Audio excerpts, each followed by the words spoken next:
Good evening, everybody, and namaskar, Dr. Sharda Jain, ma'am, Pratima, Dr. Sumita, Josna, Monica, and Richa.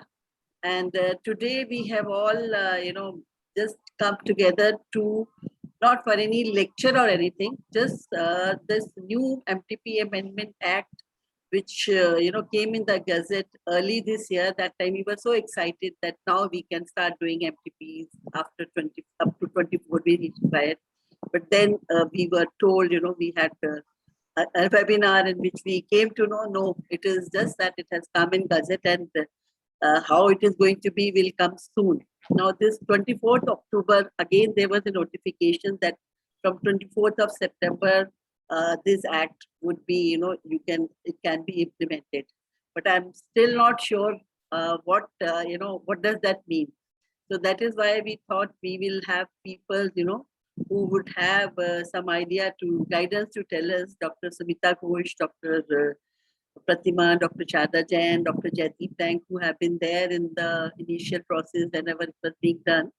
So that's why I thought we should have a forum or a meeting for doctors to know, where exactly we stand.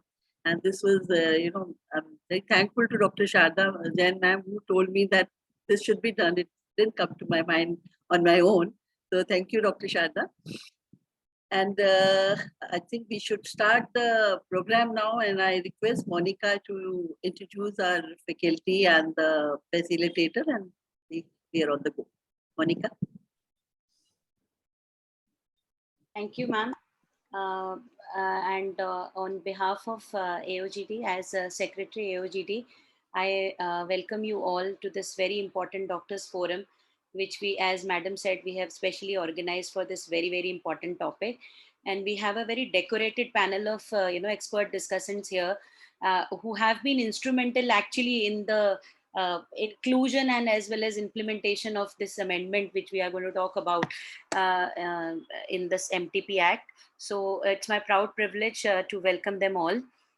Starting with Dr. Sumita Ghosh. She is the Additional Commissioner in Charge, Child Health, Adolescent Health, Safe Abortion Services and Aspirational District Program, Ministry of Health and Family Welfare, Government of India. Welcome, ma'am. She's been instrumental in formulation of various guidelines and publications of Ministry of Health, and including newborn training packages and maternal death surveillance and response guidelines. And her best contribution, for which we have called her here for her esteemed presence, is this successful accomplishment of MTP Amendment Act 2021. So we welcome you, ma'am, and we are very eager to hear from you. Next, we have our most respected Dr. Sharda Jain. Everybody knows her, but still I would like to tell everybody, she's the founder and Secretary General of Delhi Gynae Forum. She has been the source and inspiration for holding this program. She was the one who guided us to keep this program. She is member and expert of Gyne and Ethical Committee of MCI 2018-20, and again in National Medical Council from 21 to 23. She is decorated by Lifetime Achievement Award and Living Legend Award by many prestigious bodies. Welcome, Sharda ma'am. Then we have our own Dr. Pratima Mittal, without whom, none of our program appears complete. She's been our chief advisor of AOGD, and she's the honorary FRCOG from Royal College London. She has been our former head of the department at Safdarjung Hospital, vice president FOXI 2018, and president of AOGD in 2015-16, when during her terrain we received the Best Society Award. Welcome, ma'am. Then we have Dr. Jaideep Tank. Probably everyone present here around knows him for his valuable contribution as immediate past Secretary General FOXI. He'll be joining us a bit late because he was busy in some other lecture, but he'll surely join us.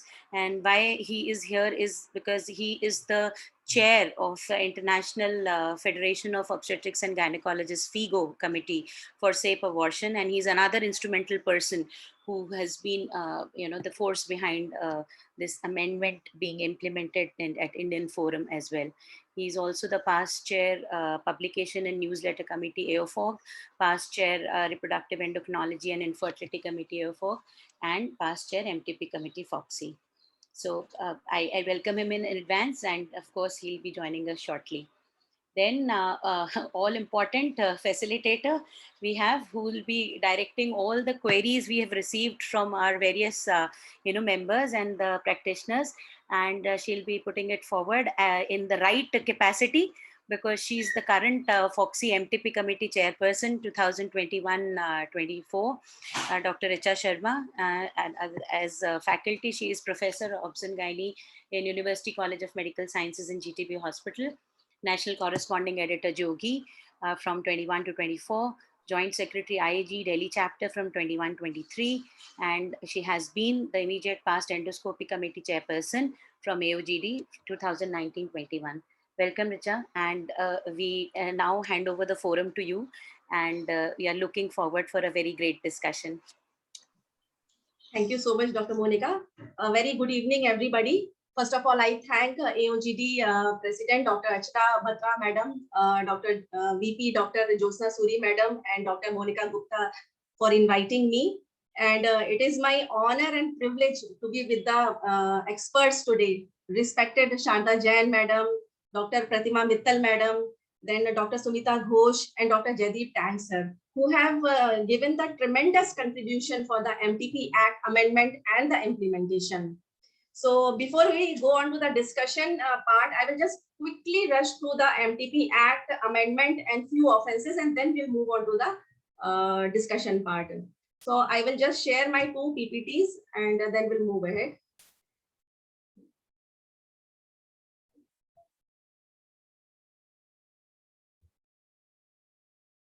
So is my slide visible? Yes, Richa, please continue. So basically, MTP Act is all about who, when, where, and documentation. So quickly, I will just rush through the MTP Act. Now, who can do the MTP Act? As of now, a registered medical practitioner who have a recognized medical qualification, and their name is in the state medical register, and they have experience or the training in Obs and Gynae. So in other words, the doctor or who has the postgraduate degree or a diploma can do the MTP in first and second trimester. But the practitioner or a MBBS doctor, they can do the MTP in first trimester if they have assisted a registered medical practitioner in 25 cases of MTP, out of which 5 has been done independently by them in a government hospital or any place which is maintained by the government. Then second trimester, a practitioner or a MBBS doctor can do MTP if they have done a 6 months house surgency or a 1 year experience in Obs and Gynae, having all the such facilities. Then when can we do the MTP? Now it can be done if there is one of the 5 indications. One, if we want to save the life of mother. Second, if we want to prevent the grave physical or a mental injury to the mother. Then the humanitarian ground, that is rape. And then the contraception failure, as in the case of married women. So amendment part will be discussing little later. This is the previous ones.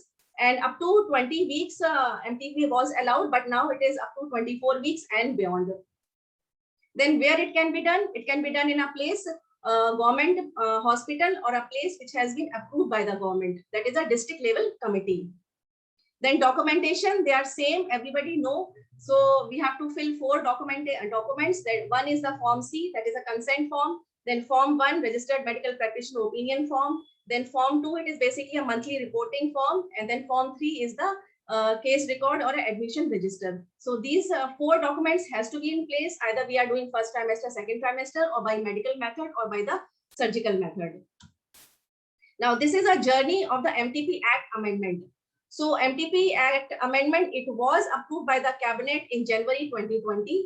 Then it was introduced in Lok Sabha and passed by Lok Sabha on March 2020. Then it was passed by Rajya Sabha on March 2021. And then it was published in the Gazette on 25th March 2021. And now it is implemented on 24th September 2021. Then the 4 main amendments are there. So the indication which was for the contraceptive failure women, which was ideally applicable to the married woman earlier, now it will cover the unmarried women also. Then next is the upper limit. Now, till now, the upper limit for MTP was 20 weeks. But now with the amendment, MTP can be done between 20 to 24 weeks for the survivors of rape or the victims of incest or other vulnerable group like differently abled women and the minors. And after 24 weeks, it can be done if there is a congenital anomaly in the fetus. Then the practitioner opinion. Now, till now, one RMP was supposed to give the opinion for till 12 weeks and two RMP was supposed to give the opinion till 20 weeks. But now with the amendment, one RMP can give the opinion till 20 weeks and two RMPs have to give the opinion between 20 to 24 weeks.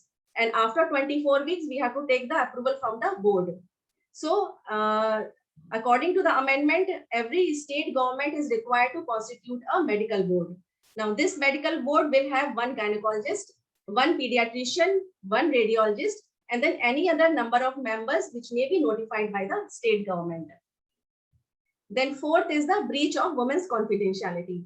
Now, till now, there was a fine up to 1,000 rupees, but now with the amendment, there will be a fine and or imprisonment of 1 year.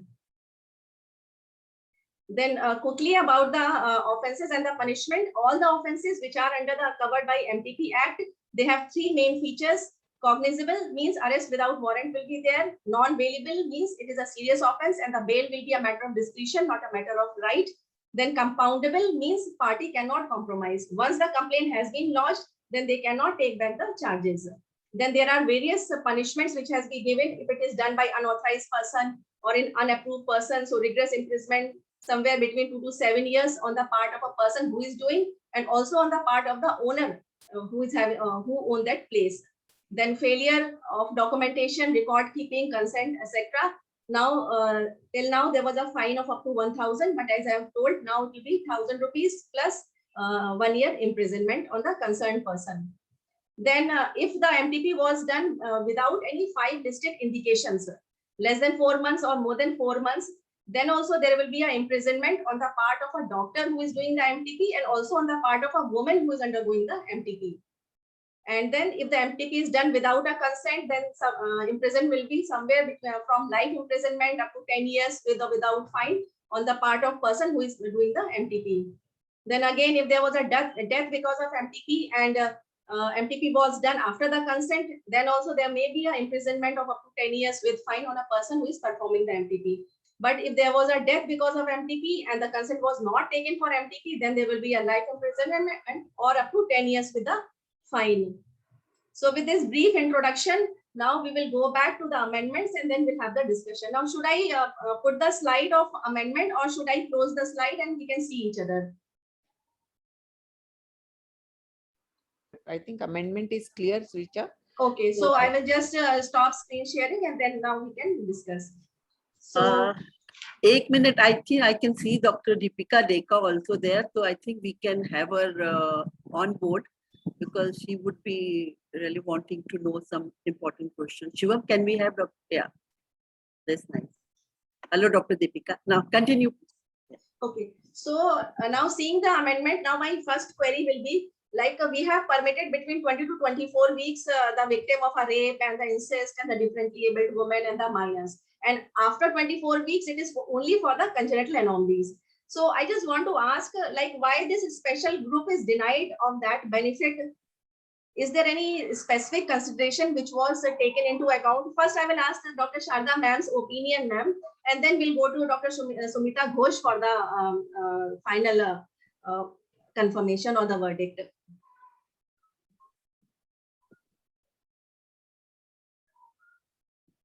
Ma'am, you are mute, please.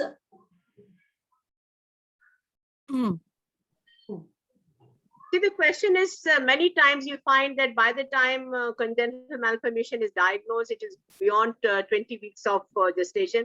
Now, like any other countries, it has been extended to 24 weeks, but you can find still there, you know, by the time patient comes to you, you find that this particular pregnancy need to be terminated.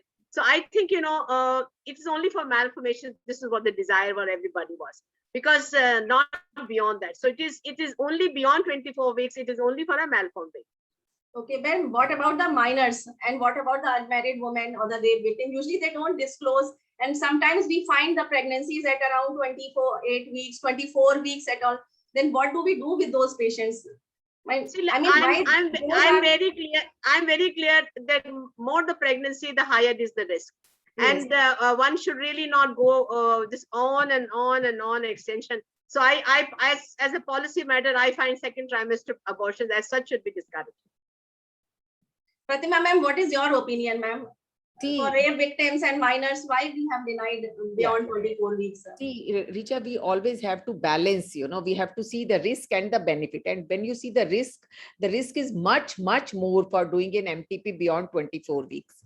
And for congenital anomalies also, we are very, very clear that only those congenital anomalies which are detrimental for life, which are they are not compatible with life, only those congenital anomalies. We are not going to do MTP for small, any minor congenital anomalies. We are not advocating. So I think the list will be declared because the baby is not going to survive. So in those congenital anomalies, only those congenital anomalies will be taken. So that way, if the thing is very clear that if you have a baby of anencephaly and you keep on taking the baby to term, then it's no point, So that is why this act has been extended for congenital anomalies to more than 20 weeks also. But for rape and all, we have to see that definitely the risk is much, much more. So we cannot go beyond that. But still, if the court allows after 24 weeks, if the patient approaches court and the court gives us permission, then of course we can do it. So that will be only on the discretion of the court and after 24 weeks for rape victims or for minors. But for congenital anomalies, definitely the congenital anomaly is not compatible with life. So we should go ahead. Okay, Dr. Sumita, ma'am, you want to add something? Yeah, three things. Actually, this question was discussed very threadbare, both for and against, and in between. So, as Dr. Sharda Jain said, the first consideration was the safety aspect.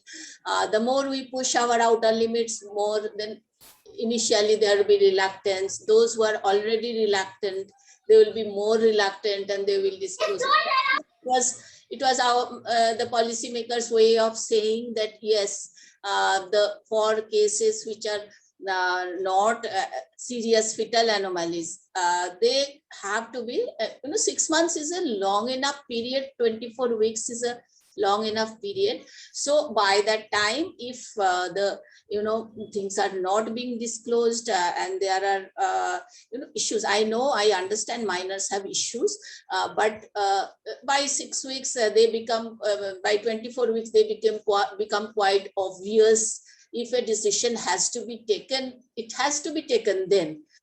Because extending it further for reasons was not very acceptable because of the safety aspect.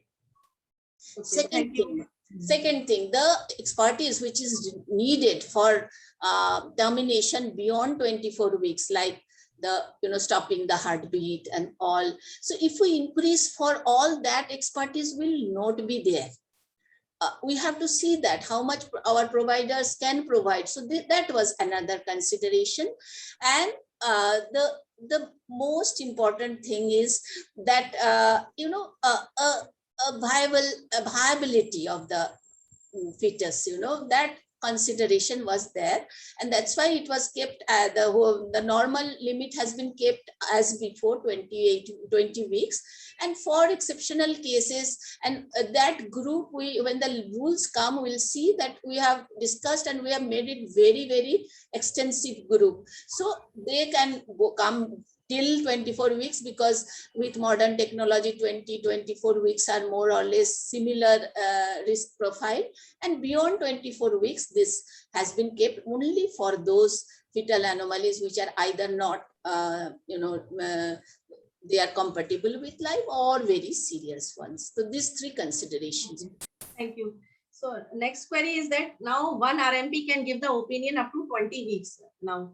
So will it not increase the female feticide rate, because it is very easy to convince one doctor rather than two doctors. And usually by the ultrasound, the sex determination, it is clearly visible at around the second trimester.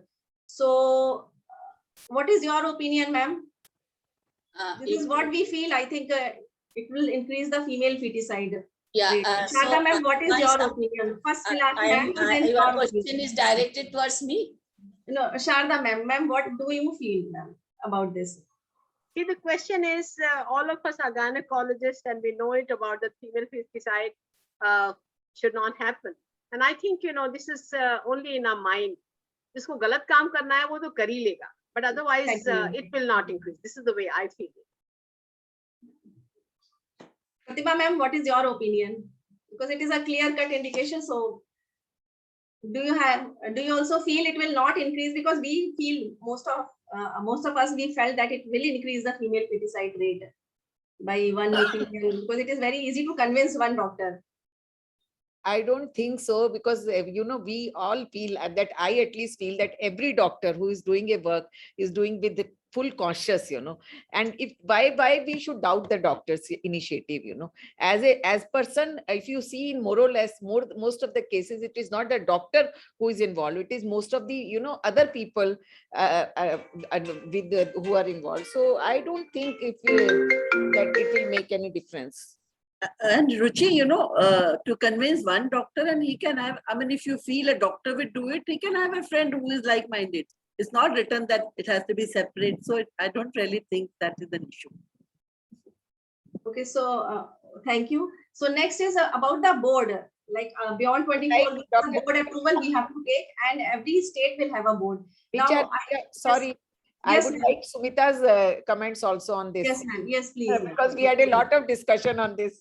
Yeah, we had to write volumes of answers, replies on this, because that was foremost in the policymakers' mind, that will it encourage female feticide.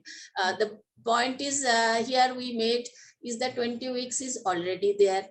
And now technology is good enough to, those who want to do it, they get it done by 20 weeks only.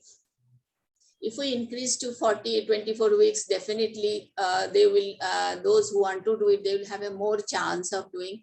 But again, as it is said, it is all in the mindset, and whoever wants even beyond 20 weeks, they get it done by, their, reports fudging, or they are, telling LMPs wrongly. So we thought that this increase, female feticide increase, it may happen. I'm not saying it increase will not happen, but whatever is happening by 20 weeks limit, the similar thing will be there. There will be not appreciable increase. And at the same time, these groups who are, who initially do not disclose, or who are, initially not, sometimes mentally retarded, mentally ill, they may not be knowing also, so they will be benefited. So taking into consideration these two things, we thought that it will not actually be given impetus to more female feticide. Okay, thank you, ma'am. Now regarding the board. Now after 24 weeks, the board approval for a congenital anomaly has to be taken. So now every state should have one medical board. Now, if I talk about a UP or a Rajasthan, for example, a medical board is constituted at a particular place, for example, Lucknow.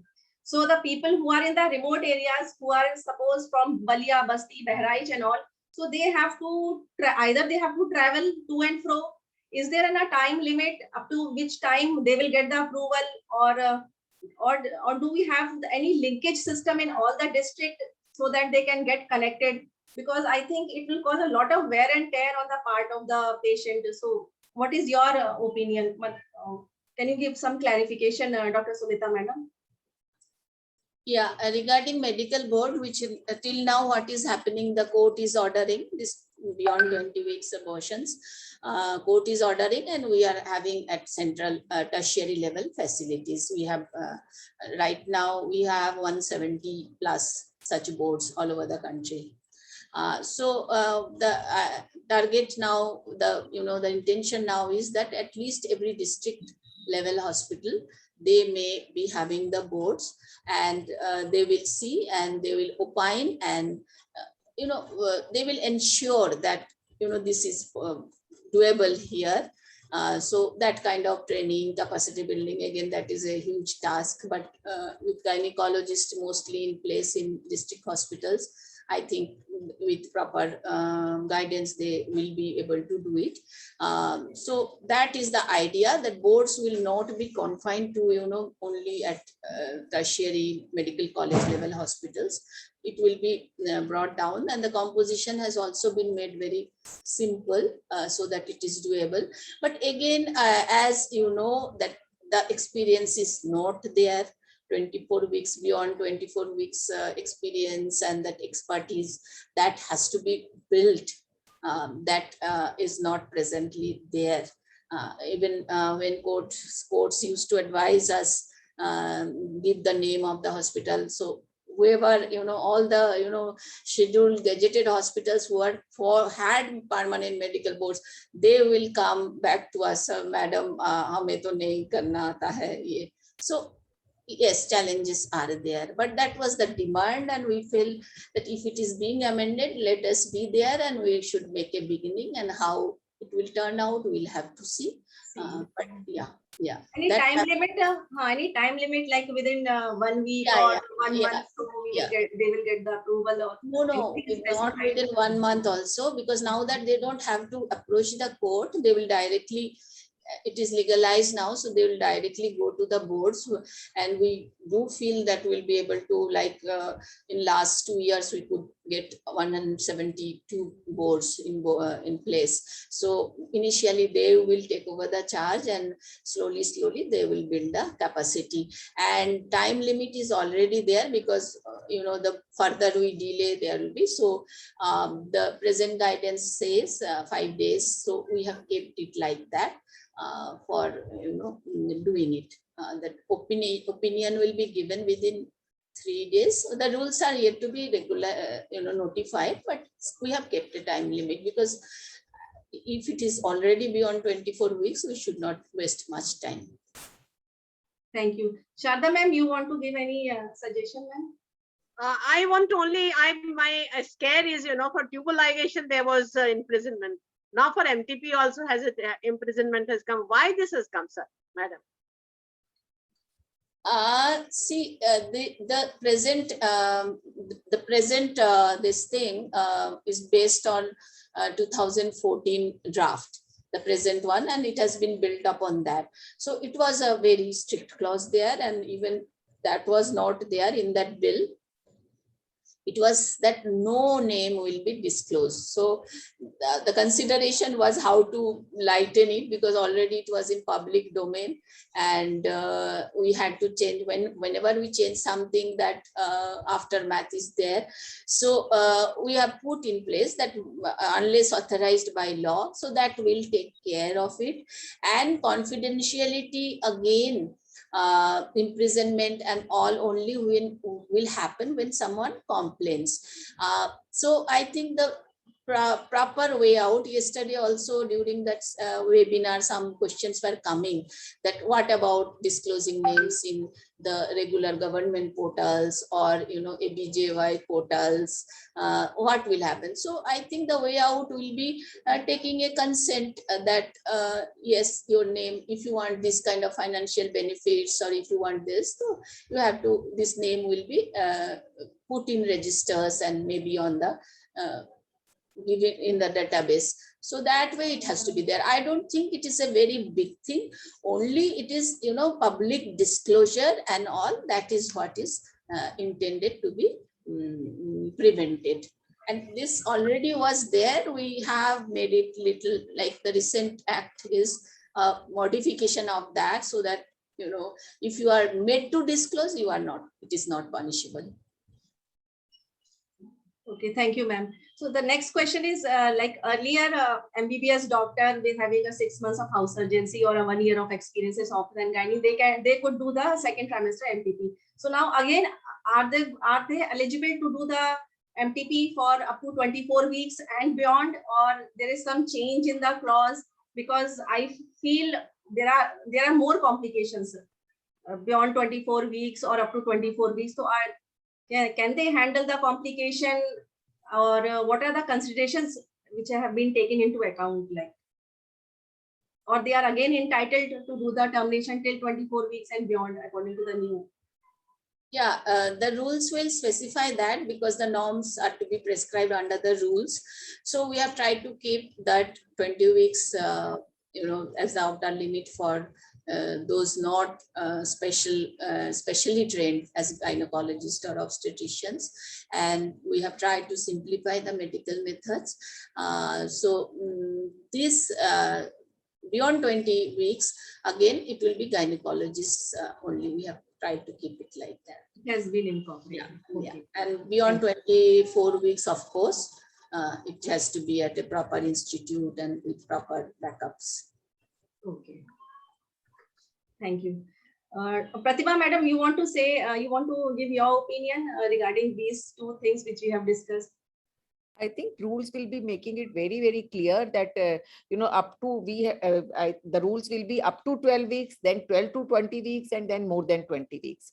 And more than 20 weeks, it has to be in a tertiary care hospital or in a district hospital where all the facilities for laparotomy, blood, and everything will be there. So all these things will be, clear in the rules. I think there is no two questions because we cannot at any moment compromise with the safety of the procedure with the life of the patient, so we have to take into account. So the rules will be very clear in these things. Beyond 20 weeks, only in a tertiary care hospital or in a district hospital with full facilities. Thank you. Yeah, I'll just interrupt for a moment. There's been many queries regarding this particular point only. So having taken cue from what our experts have said, many people are asking that this clause of maintaining confidentiality, and as I understand what Dr. Sumita had said, that consent from that particular client in question can be taken to disclose the name. Is that right, Dr. Sumita? Because people are asking left and right if a OPD slip has to be made, if investigations have to be done, financial claiming, CGHS claiming, all those things, and even if it is a tertiary care hospital, by some name, the patient has to be admitted and all the formalities need to be done. So in that case, for every of such thing, what I understood was that a consent has to be taken that your name is going to be put. Yeah, that is the way out because the act says it is punishable. Okay, and there are so many circumstances, like you say, that they have to be made, that has to be registered somewhere. So the basic idea here is that, like victims of rape and all, the way we cannot say the name publicly. So that is the idea behind it, that no one can do it publicly, but the registers and all previously also they need to maintain, and there was some fine attached and no such things ever happened. So I think this is a what should I say, this is a fear which is there, but it is not that, if you write the name anywhere, it will be punishable. And I will just add, ma'am, I have a query.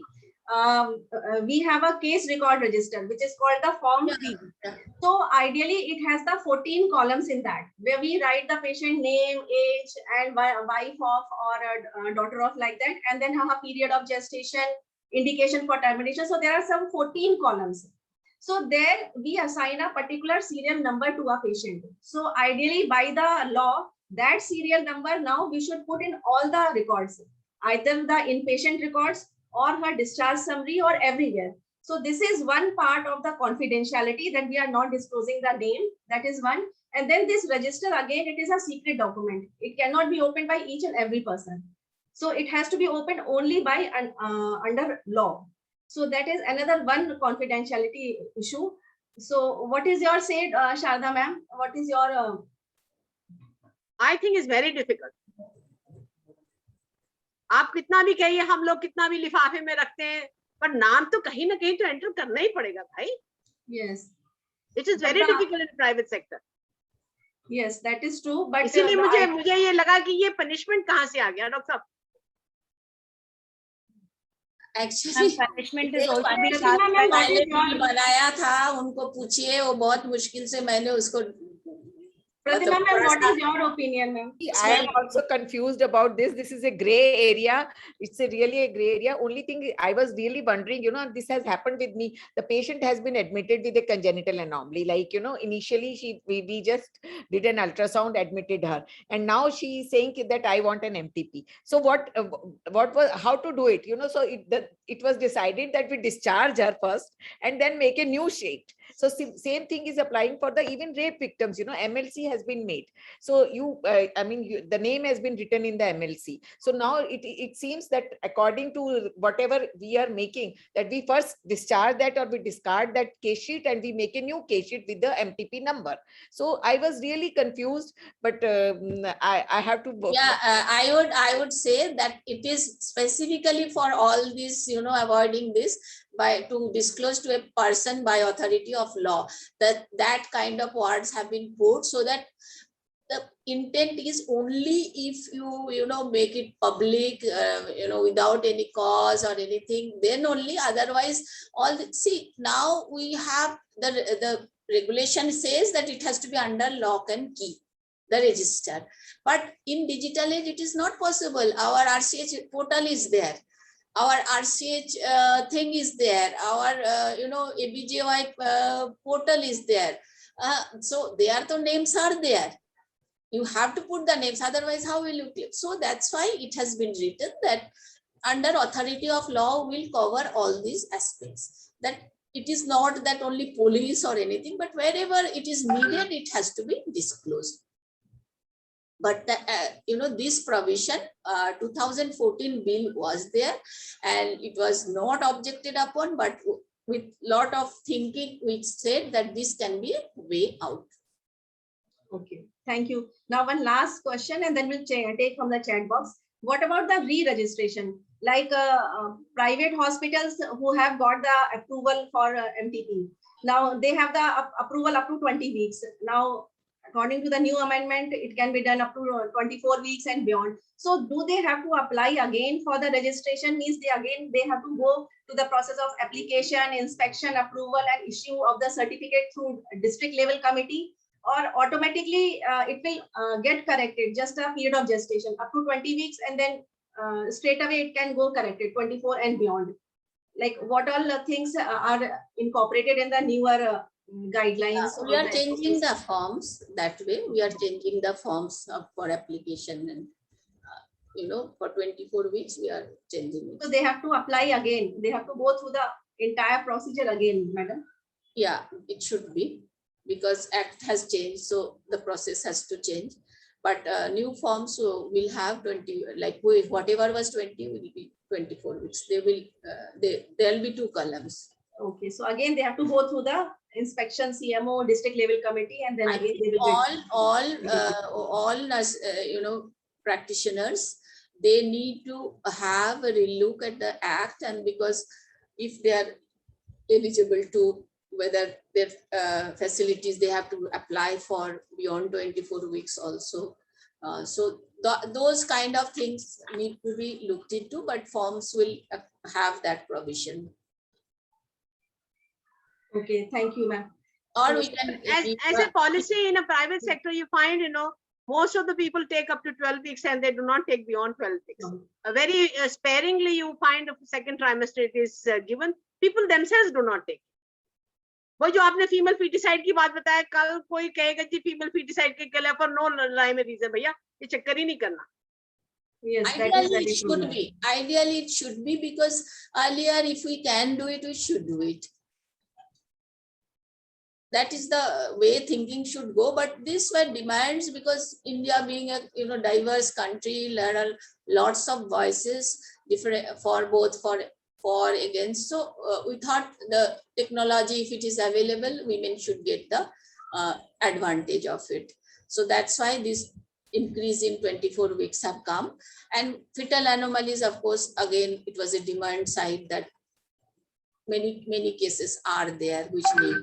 So basically what Dr. Pratima already said, that it is a balancing act, that there was a demand, and the safety has also, the limit of safety has increased. So a 50-year-old act, they needed some changes so that more and more women will be benefited. But it also means that a lot of capacity building, because it has never happened beyond 20 weeks and 20, not many doctors, even gynecologists have done it. So that has to be there. But apparently all the experts, there were thousands of consultations, they all said that 20 weeks, if it is there, 24 weeks is equally doable with that expertise. Thank you so much, Dr. Sumita ma'am, Dr. Sharda ma'am, and Dr. Pratima ma'am. Dr. Monica, will you take the questions from the chat? Yeah. So in continuation with the with this particular last flavor, Dr. Sumita ma'am, there are queries regarding documentation. One, you said about the name. The second thing was those places who have an electronic system of entry in place, like in various private practitioners places and all. It won't accept any type of a code number or something as the patient's name. So in that case, is there a way out, or it has to be maintained manually or under some register or something like that? Because at the end of the day, if the authorities come to check regarding that, the physician's neck is always under pressure because of this imprisonment thing. So confidentiality, one thing, they are wanting a clear mandate of how to maintain it. Many questions are regarding that, ma'am.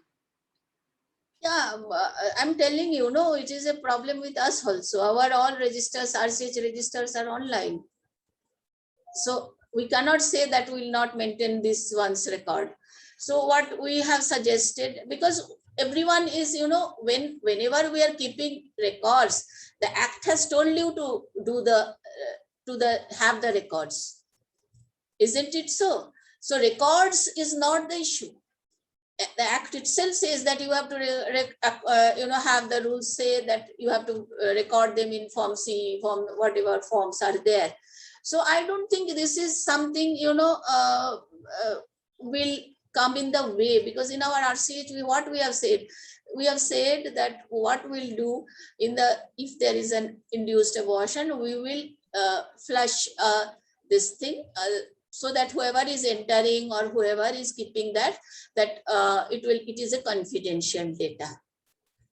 So that way we will keep people aware that don't disclose it and don't make it public, but keeping it on record, because the Act itself says you record it. So I don't think recording and reporting it to some authority, or I don't think this clause means that. You are mute, Dr. Monica. How long has the record to be maintained, ma'am? Say if the patient herself comes after some time to retrieve her record, and we don't have the record in her name. I think it is given in the regulations, some 5 years or something. It is already there, and we have not changed with that. Okay, ma'am. This was there before also. This provision was there before also. It was under the regulations where it was maintained that no one can disclose and all. But bringing it under Act, what has happened, that we have tried to make the autonomy, and it will not be made public, like people will be scared to talk about it and all. That is the thing. Sharda ma'am had to say something regarding the private sector. Ma'am, are you there? I think some issue has happened. Ma'am, I cannot see the Sharda ma'am. Anyway, ma'am, the further continuation with this would be like, as you said, it is, we have to be at a balance for especially the rape victims. If they seek this thing, and the congenital anomalies which have been defined for extension from 20 to 24, is there a prescribed list of congenital anomalies? One thing. And why, the other thing is, why not this service can be extended to rape victims? Again, 2-3 people have asked. I already said that, no, because then whatever expertise will be needed beyond 24 weeks, that expertise, we don't have that. You understand that? So if we everyone should get it. Everyone should get all benefits. But somewhere this it was fair that, you know, for even for minors and all, by 24 weeks, it is obvious to, there is no point in, you know, that disclosing is a, basically it was that those who cannot disclose or delay in disclosing or delay in taking decision. So 24 weeks was, and viability was the issue, and you know, adequately experted. These were the three things that came into that, that it could not be extended to all. Then the humongous amount of, you know, load will be there beyond 24 weeks, and the more we push the outer limit outer, then you know, the lower level abortion, those who have hesitation, they will have more hesitation for more time. They will think we can wait, it is legal. So legality, illegality, it balances the safety aspect. Okay, ma'am. And ma'am, regarding this, the procedure, is there any defined procedure in the act that beyond 20 weeks, this thing only has to be done? We have already a guidance. Any particular method per se? See, we have guidance on that. We have guidance on that because these medical boards are already there for last 2 years. So we have a very detailed guidance on that. And now that we will not limit it to only tertiary care facilities, so we have to see through it. This will be in the SOPs and all, but basically this will be left to the choice of the you know, option by the specialists who will be doing it, because at that late age, what are the conditions, individualized it has to be, and we will try to give some guidance, but basically it has to be the you know, performer itself. Two of them will be there, they will decide, and the medical board will also help them. Okay, Dr. Deepika wanted to make a comment. Dekha ma'am, are you unmuted? Shivam, can you please see? Dekha ma'am can unmute. Okay, Dr. Deepika? She has left. Okay, maybe some glitch. Another thing, ma'am. Regarding the conditions under which, so Yeah. that our guidance also has that indicative list. But again, we have written that this is an indicative list. It should be, the medical board should be the authority to decide whether the substantial enough, the fetal anomalies are substantial enough to merit termination. Okay. Pratima ma'am, is there, you know, they are saying this clause of imprisonment. So if anyways there is this condition with which the patient comes, which is kind of, you know, danger, which endangers life, and that is the frank reason for her to be going for the, you know, this procedure at advanced gestation, or maybe that anomaly which is endangering life, something in that kind of setting, you know, who will prove the case to be guilt or not guilt for doctors, in spite of taking consent that this may threaten life at this particular advanced gestation or whatever. In spite of a consent, if something haywire happens after the procedure, in that scenario as well, because of this imprisonment clause, will the doctor be held responsible?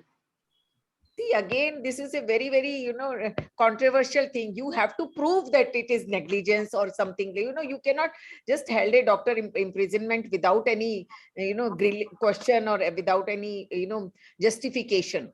Because if it is a known complication, First apprehension which I can see clinicians are having, and there are multiple queries on that imprisonment clause. A known complication, yeah, like if it is a, you know, like suppose she's got a heart disease, and you are definitely, when two people are giving consent, so all these things are applicable up to 20 weeks also. So Yes, what is, I mean, it is same as 20 weeks. You know, what you are saying is nothing has changed in this, you know. This was like this earlier also. So I don't know. I mean, why should be the imprisonment come into force without any justification, without any reason? I think you were talking more of a hypothetical situation rather than, you know, real situation. But I can see our, you know, our fourth expert the most awaited Dr. Jaydeep Tang. Welcome, sir. He has joined us. I can see him. Ask him this question. I because- know. I'll not leave him since he has now First joined. we'll ask about the drugs, sir, because Mifimizo till now, sir, can you are mute. Shivam, Richa, see, one thing Richa, I want to tell you is whatever we are talking, these drug regimes, whether the KCL should be given, whether digoxin should be given, whether the fetus comes out live, all these are, in the SOPs. So those can be, SOPs are not a rule. SOPs can be changed according to the need and according to the, available resources and according to the obstetrician. So I think there should be no this thing about question about, that drugs, what drugs to be given. Of course, for medical abortion, there will be a set, set pattern, which the rules will be telling us. But beyond that, what method to use, how to do, that is on obstetrician discretion. Because you Can I just say Because something? Deepika, we were talking about, you were not. Yeah, I know my network problem. See, Yeah. in USA, I have seen Professor Nicolaides doing it even at 39 weeks in UK. So, but it is very bad that a live baby is born. So I think Dr. Ghosh would remember when I was here in the committee, I insisted that you should put in KCL in fetuses which are between 22 to 24 weeks. Dr. Ghosh is there? Yeah. Yeah. So We have this put is- it. this It is is a in our social, guidance. very bad thing. If a live baby is born and the baby is wriggling outside, the pediatricians, I'm telling you, will promptly intubate. But Deepika, that is already been put, I think. I think Dr. It's in the guidance and it will be there in our Yeah. guidances. So now, Dr. Ghosh, can we start doing it from tomorrow? I mean, is it implemented I or will not? send you whatever we have done. I'll send you. Yeah, no. What I'm saying is, even today I had a patient, see, they But are doing ultrasound at 19 weeks. By the time you do amniocentesis and IPT, it becomes so late. And so they, without even any screening, they are doing MTP because it is less than 20 weeks. So you're aborting fetuses, which may 97% be normal. So when are we starting to do this? It is not in the TV, it's not in the papers. We have already commenced it, but only thing the rules, about who can do it and at what places, because that was the conditionality the cabinet put on us, that you have to be very clear who can do it at what gestation. Right. But the order, like the government, okay, but the government protocols, the orders are all in order. Yes. Can I do one tomorrow? Yeah, you can do if it is 3 things are prescribed under rules. One is the 20 to 24 week abortion, because the conditionality, some of them are for Down syndrome. I have a patient. That's why I'm asking. You have to have a board opinion. We have kept a guard. So do you have the Till list of the 24 board? weeks we have guard, but till 20 weeks, I think you can, because 20 weeks we've been doing right and left. I'm asking you, where is the list of the boards? I mean, see, now I have left AIMS. I'm in private practice. I have to be doubly careful. So is there a list of the boards? I'm working in Cloud9. Where do I send my patient? Which board? we have boards at every state level. If you State want, level. Okay. But do we have the list of the boards? yes, we have. It should be a little more public, I think. Yeah, At least it should we go to will- the hospitals. We will do it, and Yeah. it is still there. And with the states, they are there. The states have already publicized and gazetted. Okay. That's very good news, because this is really We have needed. 172 boards. Though we Yeah, stay only at the state level, but many states went ahead with 32 boards, 39 boards. So we have plenty of them. Okay, but so that's we again need not to go. enough. So we need to go to the ministry of that state. Yeah. State health ministry. Yeah. Okay. See, we will once these rules and all are formulated, we'll do a campaign type of thing, IC type thing, and we will. But you're saying that legally I can do an MTP tomorrow if it is okayed by the board. Well, that was before also. Yeah. We have done many. You have but, to wait only a little bit, maybe another 5, 6, 7 days. Okay. That's Yeah. very good news. Rules Yeah. are already there, but the rules, Yeah. the protocol is that notification has to be there for commencement and then the rules. Yeah, that's So what. the When rules will the have been notification formed. come? Hmm. Rule notification has just come. Rules are already formed, but the only thing that is, taking these few days, I already explained that Hindi translation of it, because Notification came in the it's Gazette. very difficult to translate things in Hindi. Yeah. Yeah, yeah, Hear yeah. from Dr. Jaydeep now, sir. What's your take on this? Well, first of all, thank you for inviting me. Thank you, AOGD, Dr. Batra Madam. Our privilege to have you, sir. Thank you, Dr. Jyotsna Madam. And of course, I must first thank Dr. Sumita Ghosh. It's not really been a very easy journey. It's been a long time since the amendments were under discussion, and Dr. Sumita Ghosh has really led this from the front. And I think we must all congratulate her and thank her for getting these amendments through. It's not been an easy task given everything. And to pass an amendment which is pro-women, which increases access to abortion, which makes providers' jobs easier in an era when so many countries are actually clamping down on abortion, is a very significant achievement. So I think Dr. Sumita Ghosh, her entire team at the ministry and our government should really be congratulated for coming out with these amendments. You are all with us. I remember you all supported it, though somewhere you do not. But in that meetings and all, I got your full support. And in fact, I got full support of everyone. Thank you all. Thanks to you. We have been wanting it. Yes. So I just want to say that, first of all, it's not always realized that the Act just lays the stage. Then the rules come, then the regulations come, and then the SOPs come. And when this entire process is over is when we come to know exactly how we will provide the service. Right now the Act has happened, and even I'm getting a lot of questions from a lot of members, similar to what Dr. Deepika Deka Madam illustrated. That does mean that I can start doing these abortions from tomorrow. And right now, it is my understanding, Dr. Ghosh, Mittal Madam, Dr. Sharda Jain Madam can perhaps correct me if I'm wrong. It is my understanding that right now, the extension of the gestational age limit from 20 to 24 is applicable for victims of rape. The amendment clearly says that for fetal malformations beyond 24 weeks, we'll have to go to the board.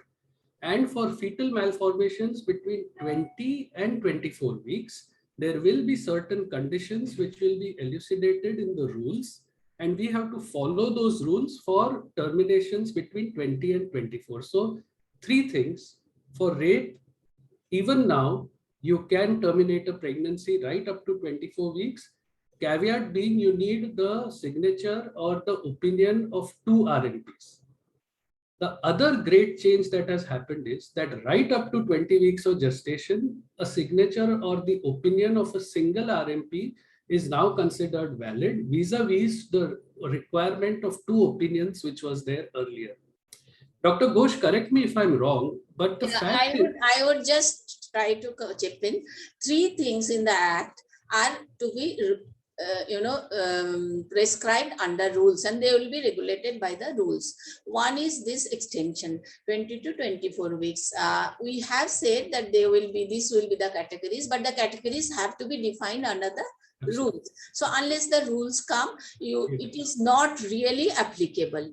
Really not applicable. Same as fetal anomalies, anything beyond 24 weeks, because the medical boards have to give an opinion. Again, that comes under the rules. So these 2 things plus the norms of practitioners who can do it. So for all practical purposes, the old Act is still applicable. But where you can do it to unmarried women where there is no rules are there. So you can do it before the forms and all. You have to write a husband's name and all. Now it is not needed. Same thing with having the providers. Like 20 weeks, one provider opinion will not put you into IPC. So these kind of things can be done, but 3 things are still awaited. I just wish our rules were there in hand so that we could be more clear, the discussions will be more meaningful, and the questions will be more directed, because rules will also throw up some questions. That's the reason, Dr. Sumita, we had this because after 24th, everybody thought now they can do it. That's why we thought we must have a meeting to tell that you still have to wait. They still have to tell you wait. something, that is the requirement of the act, because it is written there that it will commence. So again, courts started giving us ultimatum. We wanted that simultaneously these 2 things should come. And to the surprise of all, I may say that the MTP 1971, we could not find any day of commencement. It was never ever, I don't think that process was actually taken. It was understood that whenever it is gazetted, it is. So, more we go into law and act, we understand. Because we know that this act has to commence, so without commencement, the rules cannot come. So it has come a few days earlier. Rules are also ready, and all of you know that meeting were held, and we circulated also the draft rules and all. So any day, any 2 days, 2-3 days time, I think this week or next week it will come. Very quickly, sir, if we go for such a procedure beyond 20 weeks, and there have been a few instances in our tertiary care hospital itself, Safdarjung, and probably most of the people know it by the news as well. If the baby is born live, then there has to be a something like DNR kind of thing to be told to, or what is the take? Okay, so I was actually, I was put in charge of drafting the SOPs for the medical boards for Government of Maharashtra. And when we drafted those SOPs, there was initially some hesitation to include feticide once the fetus is beyond around 24 weeks of gestation. But fortunately, the government agreed, and we have included that in the SOPs. So the SOPs basically include the directions which the medical boards will give. So included in that SOP is that feticide should be performed for any pregnancy which has to be terminated beyond 24 weeks of gestation. And again, Dr. Ghosh will correct me if I'm wrong, but I think that recommendation will stand.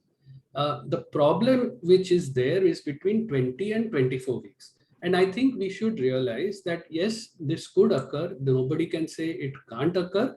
But the process of the termination itself, which we are currently doing, again, Dr. Ghosh is there, but I'm going to say it, which we are doing with mifepristone and misoprostol, itself is not very amenable to the fetus being born alive. So the occasions when the fetus is born alive between 20 and 24 weeks are actually very few and far between. Therefore, we want to divide it into 2 parts. Fetus between 20 and 24 weeks, where the chances of it being born alive are extraordinarily rare, and beyond 24 weeks when they do exist. So beyond 24 weeks, feticide, no question at all, particularly in more advanced gestations. Between 20 and 24 weeks, I don't think there is a recommendation for feticide, but equally there is nothing to say that you can't do it. Okay, sir. And Monica, can I just speak about that confidentiality clause, because please, it's created a lot of problem to tell you the clarity. Yeah. So the confidentiality clause is actually covered under the section of the Act which talks about opinions and confidentiality, which traditionally have been covered in the regulations or elucidated more clearly in the regulations. So as I said, there is the Act, there are rules and the regulations. And the regulations typically are a model regulation which is framed by the center and then adopted by the state. And I think Dr. Ghosh will again agree with me that this issue is going to be covered in more detail in the regulations. There will be, for example, it should be, or it will be, if it's not, madam, I request you to kindly do it. There should be a clarity on when this information should be imparted, in what format this information should be imparted, and on the request of which authority this information should be imparted. Because if we have such clarity, it will give strength to the providers to understand exactly when the information will be imparted, and then we don't want this to become another draconian kind of a problem where, madam, the problem really is that most of the times the appropriate authority for PCPNDT and MTP is the same. At least that is true where I am practicing. And what happens is that they come for PCPNDT inspection, they are like, chalo, zara MTP ka bhi dekh lete hain. And then that is what actually, starts creating the problem. So if we have clarity on this, madam, which I'm sure you will bring about. Yeah, then this actually problem we will- try to do it in rules only. Yes, We madam. try to, because you also pointed that out. Yes, madam. That time also you said this has to be, there has to be clarity, and in the digital age, keeping a registered log and all are not, it's not Understood. feasible. So names have to be there in the records, but I think you have not joined. I just clarified that recording is not under the Punishment Act. Yeah. Recording or reporting is not punished. Disclosing the name, that disclosing means not just on paper disclosure. It is, making things public, like in the same sense as rape victims, and that way, that kind of confidentiality is given. As same as that, you cannot just name them or publicly, say something about them. But another way to keep yourself safe, the practitioner safe, is to discuss during the counseling and get a signature or sign that your name will be entered in the register. So that way, because anything which is punishable is only when on a, we have not given the PCPNDT authorities to punish anyone, but if the patient has objection. So that way, I think it is more of a hypothetical worry we are having. If you are, the act itself has said you have to record and report it and keep it, the names and all, so it cannot punish you for that. Yes. But madam, I can tell you that, I was quite concerned when this came out, because it should not happen that this should become a deterrent for women to access abortion. Providers are already a little hesitant because of various reasons to provide, for example, second trimester abortion. And then if we have clauses which talk about punishment and all, you can understand, that it's not punishment for providing service, or it is just a, see, 2014 bill, if any one of you remember, and I think some of our gynecologists and all there, it was much more draconian. It was written that no one will say this thing. So this clause has been inserted specifically for that. Yes. Anyone under authority, or it has to be disclosed. Someone demands you for something, it has to be disclosed. But otherwise, if you just for the sake of it, you make it public and you use it, then it is not. That is the idea. Absolutely. I feel it's going to be the same as for second trimester up to 20 weeks. There's not much difference. Not much difference. Basically, the main issues which have been covered here is that a big group of women has been brought in, unmarried women. That is one clause, because I always used to wonder what happens to pregnancies with, having no formal husbands, like who are a very vulnerable group, like our commercial workers. What happens to them? I always used to think. And that group, that is one big change. One big change is the minors, because they often come really late. So many cases has come. So that is one issue. And the third thing is the fetal anomalies. If they are serious enough, so the mothers have a, families have a way to, deal with it. So these are the three big issues which have been May I ask Dr. Ghosh a question? Have you made the list of the anomalies? We were making them and then It is already there in the guidance note. Okay, can it be accessed by me? I think it is on our website also, but if you want, and it was circulated to, you are a member of that group. Yeah, I was, but then I left, for some administrative job in Okay. Kolkata. I will send you. I will send you. Okay. And But SOPs and all, while we make, again, we'll make a relook at it and we see Yeah. what the things which we can need be maybe changed or maybe added. yes, So again, we'll have a discussion on this. yes. We have that list, whichever you gave us, that list Yeah. has been incorporated in the already existing guidance. Yeah, right. And the states have taken cues from that only, what Dr. Jaideep Dank was telling, the stoppage of fetal heartbeat and all they were part of. Yeah, I'm very insistent on the stoppage of the heartbeat. Yeah. Because UK RCOG advises anything beyond 22 weeks to have potassium chloride intracardiac instillation. So, ma'am, just to cater a few more 10 queries on one particular aspect, which is less than 18 years, I guess with all your permissions, even I can tell that less than 18 years, for whatever reason, a pregnant female with unmarried or not married or married, less than 18 years, it is the physician is duty bound to inform police. So there is no two ways about it. And there can be an informed refusal for pursuing the case further or the examination or any other part or for surgical intervention. But a doctor is absolutely duty bound under POCSO Act to inform whether it is ideally the first reporting doctor, because some doctor has asked about the first reporting doctor. And even beyond that, whosever knowledge this case comes into, it is a duty of the doctor to report to police. Other thing is, ma'am, is there, ma'am or sir? One thing I will add, Dr. Monica, minor, whether they are married or they are unmarried, if they come with pregnancy under POCSO Act, you have to inform police, you have to take the MLC, That's but what you should not insist for FIR, because if they are happy in their married life, they are minors, so you should not insist for the FIR, but record a MLC, intimate the police, take the receiving and keep in your future records. Agreed. No, but doctor, a marriage below the age of 18 is illegal. Informing police is different from FIR. So that all Yes. physicians should understand. A notification to police needs to go because Absolutely. under law we are bound to inform them. Beyond that, any kind of the pursuance or FIR, that is between the informed client and the police. So we are not the ones who are forcing the FIR. Yeah. No, there is no question of FIR, but you have to Yes, inform police That's because exactly. they are minors against legal age of Forum, marriage. this needed to be made clear in terms of MTP as well.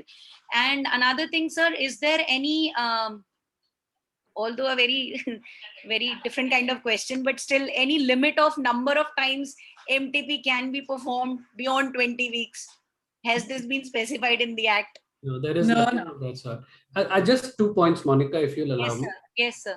There is some clarity on the fact that anybody who's less than 18 years of age, and if that person has indulged in sexual activity, as of now, that sexual activity is criminalized. If you find a pregnant patient less than 18 years of age, then you have to inform the appropriate authority. Yes. So happens that in the large number of circumstances, the appropriate authority is the police. But in your jurisdiction, it may not be. The question has always been, how do you inform the police?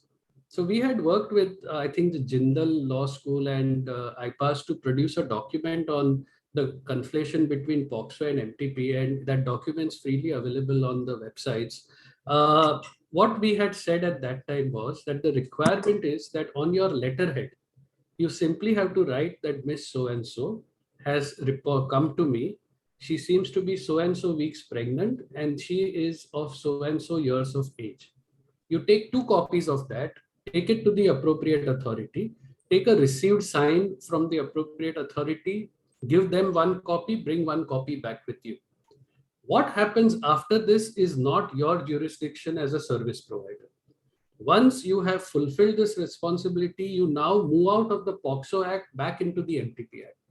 And once you are back in the MTP Act, the question which is most commonly asked is, can I now provide the abortion? Unless you have been explicitly told by the appropriate authority that you cannot provide the abortion, you can now provide the abortion under the MTP Act. which says that for minors less than 18 years of age, an abortion can be provided with consent of a guardian. And mind you, the act says guardian and not legal guardian. In this instance, the guardian could be anybody who's more than 18 years of age who is accompanying the girl. So this is the first thing. The second thing is, do you need to retain your products of conception for further inspection or forensic examination? This is the second question that is always asked. The answer is no.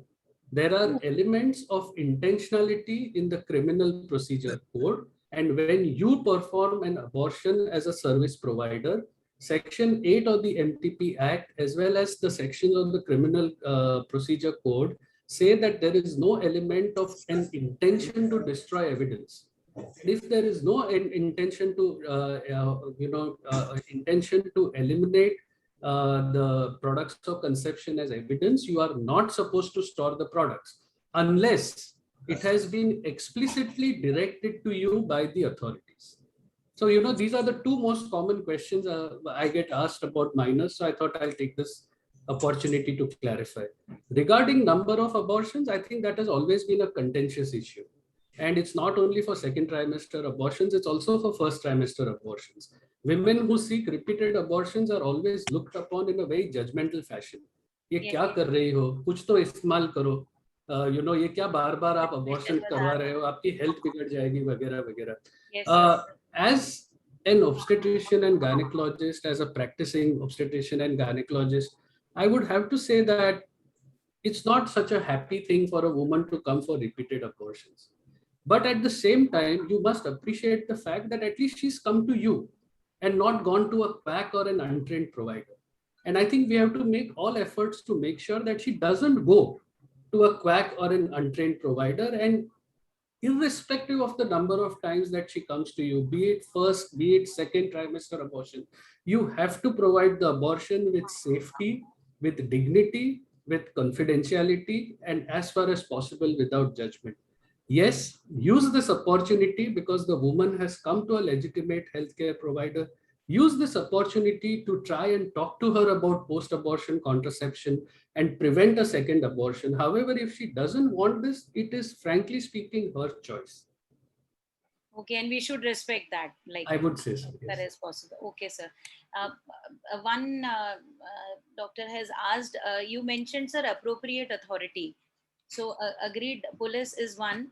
The other one, people need some clarification on that. Well, If most not- of the times it is the police. But you should clarify in your jurisdiction who is the appropriate authority. And you can ask your police station as to who the appropriate authority is. But most of the times it is the police. Because I said that because the act mentions appropriate authority and not police. So once we are informing police, say anything less than 18 for any gestation, do we need to seek permission for MTP beyond that also from police? No, na, sir. No. So unless you are explicitly prohibited to perform the abortion, as I said, once you have informed, your duty is over, and you have now moved from the POXO Act to the MTP Act. MTP Act, yes. Sir. Yes, and the MTP Act, as I said, says that you can perform the abortion provided you have the consent of a guardian. That means anybody more than 18 years of age. Yeah. So I guess we should make it very clear that because if the POXO Act says beyond 12, a female can give consent for her examination, but for intervention which will involve this MTP procedure, you need the consent of guardian. This should be very clear. Absolutely right. Absolutely. Yes. But not, Monica, at the same time, not legal guardian. So, Yeah. It's a very important distinction. Agreed, sir. so guardian can be a boyfriend who is more than 18 years. Yes, absolutely. Yes, sir. Agreed. So I guess we have more or less catered almost all the queries, but yes, many of the people are wanting Dr. Sumita ma'am, some kind of directive or some kind of booklet or a handout or a a ready reckoner kind of thing, because as you said, it is mentioned in the act. So one thing from this forum, what I understood is one good resource is the website, the official ministry website. One thing. And other than that, maybe in a nutshell, people want some kind of a document which is named, like MTP Act came like a booklet, maybe something like that. Sir, ma'am, from FIGO or from our national body or whatever, something can come out. This is the request of so many. In Not fact, I think FIGO, Dr. Foxy. Ghosh is planning a whole Yeah, campaign Foxy, around of the course. amendment. That's why I said sir as well. Yeah, definitely. This is the need, because a lot of confusion, maybe lot of, in fact, the previous understanding was also not very good in many providers, I know. So there is need for clarification, and it will definitely come. Only the rules have to be framed, and I cannot make them public before. But things about SOPs, everything will come. Our full training structure has to change. Many things have to be done, and that's what I expect that your forum and Foxy and all these forums who are working in it and who have understanding of the subject, so they will give us, hand in framing, as well as having those guidelines, and definitely that will be needed. It is a very misunderstood subject as well as a very sensitive thing. So both ways we have to be very careful. My understanding of getting this thing through is that abortion, there are voices like some want, some do not want, and we as technical people, we as with our experience and all, we are the best judge, what needs to be done and what needs to be taken, and the expertise of no one will understand it better than a gynecologist or a doctor who is doing that, what is feasible, what is risky, what is safe, what should be the limits. So we have tried to take all such concerns, so that's why it was modified. The 2014 bill was little bit modified, and that was a setback for many rights people. Why? But basically this is to make that things should not go safety first. That is thing, safety first, and we must for the rules also we have tried to make it more, what is the intent of the act amendment, we have to take it further to make it more safe as well as to make it more open. So that kind of thing must, when we make SOPs, again that questions will come. What is safe, what is right, what should be. So that kind of fine balancing again we have to do while we make the procedural guidelines. So we all should work together. And the last thing what I say, though I find all you wise gynecologists here that writes voice, which often say that it's not enough.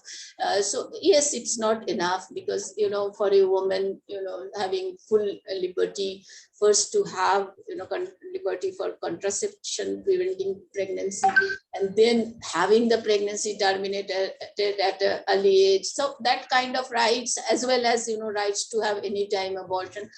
So all these things are there, but for the present time, since the act has been promulgated and there is no way it can be immediately done anything, so we must all accept whatever is in it and do the best of what we can do. So that is my request, that now we should come out of the advocacy and changing more to actual, it is there, it is with us, it is not going to be very soon changed. So we must give it its full benefit to our women. That is my request, and you all will be very much part of it. On a lighter note, on all my friends in our medical college groups and all, I said, bhai balle balle hai tum log, abhi to take it forward with the right spirit. Thank you so much, ma'am. Monica, I want to second what Dr. Ghosh says. Sometimes I feel that we are in the habit of wanting the moon, which is very nice, but if you don't get the moon, you have to accept whatever you get. And I think, as I said, given the fact, in the United States, for example, there are entire states where abortion is not available. It is shocking. That is considered to be the most advanced country in the world. And there are entire states where women have to leave the state and go out. I mean, we are so lucky. Look at it in that context. women practically can access abortion on demand in our country. And I think, again, I do think that as a association, as healthcare professionals, we must congratulate the government and Dr. Sunita Ghosh for taking this extremely proactive step. It will never be enough. There will always be somebody who will say that, no, this should have been there. But at least look at what you have. Even that is a much more significant advance than what we had. And I think we should be quite satisfied and happy about it. Very true, sir. Yeah, Monica, let me just say, Dekha and Yeah. Dr. Mittal. I've had patients. I think this is a very, very need of the hour, because I have had patients who have gone abroad to get the termination done after 20 weeks. At least that we'll not have to do now. And I hope very soon the actual practical use will be done, Dr. Ghosh. We're waiting for that. Sure. Uh, Pratima ma'am. Monica, I just wanted to say that aim of today's webinar was mainly that the Gazette notification, which has come on 24th of September, does it allow us to do the MTP beyond 20 weeks? And for that, I think everything has been made very clear by Sumita, that besides the rule being applied to the unmarried women, but otherwise all the things will be done, allowed only after the rules come into force. That will be, I think will take about 1 week or so, or more than 1 week. So when the rules are there, then only we can go beyond 20 weeks. Till that time, I think we are at the same stage. Right, Sumita? Yes.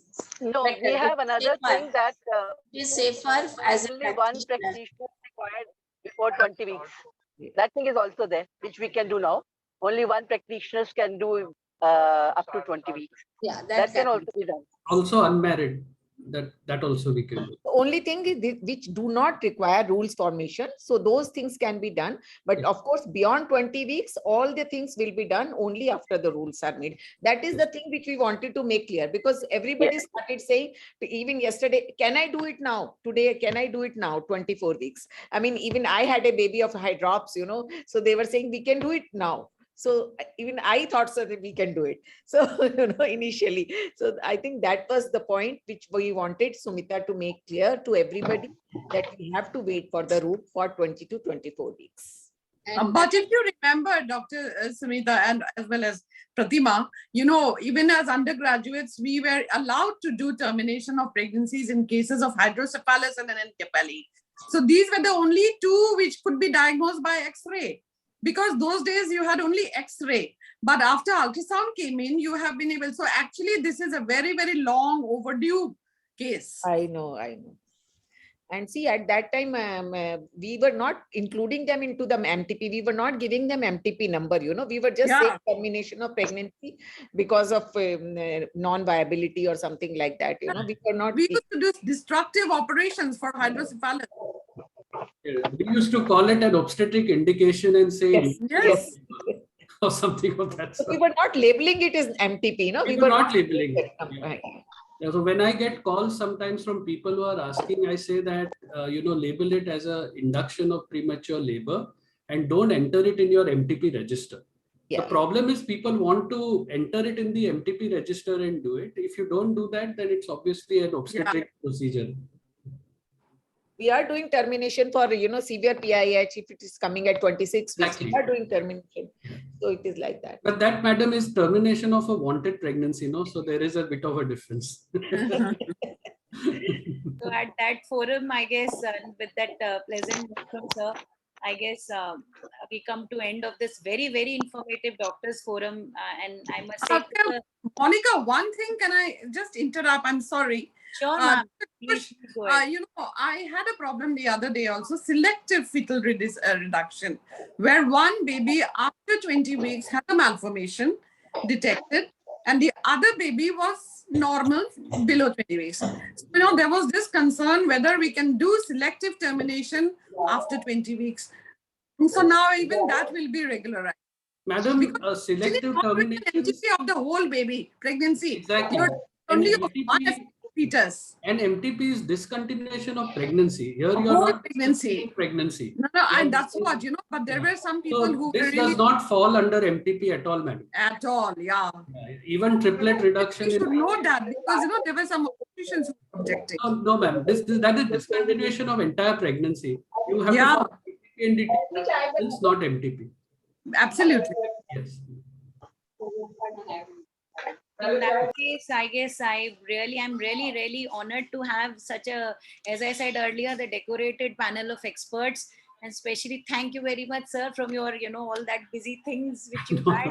You still managed to come and give your appropriate comments, sir. Many thanks for that. Thank you, Dr. Sumita. Thank you, Mittal ma'am. Thank you, Dr. Deka, for the very valuable queries and inputs. Thank you, Dr. Richa, for facilitating it so well. And now I would like to ask Dr. Achla to give her concluding remarks.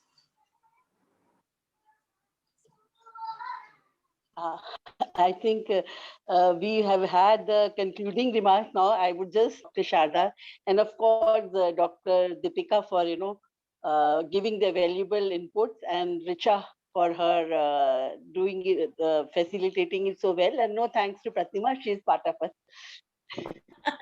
I think Dr. Sharda probably some I don't know, internet issue happened or something.